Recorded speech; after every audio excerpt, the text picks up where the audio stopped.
ঘটনার দিন রাতে আমাকে হাতিরঝিল থানা পুলিশ ওসি তিনি আমাকে ফোন দিয়ে বললেন যে এই ঝামেলাটা এখানেই আপনারা সমাধান করে নেন, নিজেরা সমাধান করে নেন, কারণ ওনার সাথে আপনি পেরে উঠবেন না। ওনার অনেক ক্ষমতা, অনেক পাওয়ার। সে আমাদের মাননীয় প্রধানমন্ত্রী তারেক রহমান সাহেবের বন্ধু, সেই ক্ষেত্রে ওনার সাথে পেরে উঠবেন না, উনি আমাকে বদলি করে দিবেন।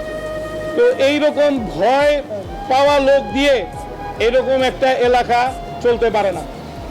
আমি দুঃখের সাথে বলতে চাই, আমি এমন একজন পুলিশ অফিসারের অপসারণ চাই। আপনারা এই বিষয়টি সরকারের কাছে তুলে ধরবেন।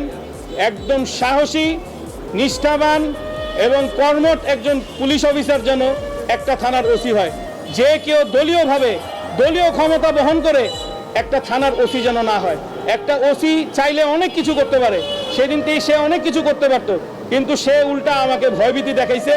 সে ভয়ভীতি দেখানোর কারণে আমি আইন শৃঙ্খলা বাহিনীর কাছে কোনো সহযোগিতায় যাই নাই। ইনশাআল্লাহ ভবিষ্যতে আমি আইন শৃঙ্খলা বাহিনীর কাছে কোনো প্রকার কোনো সহযোগিতার জন্য যাব না।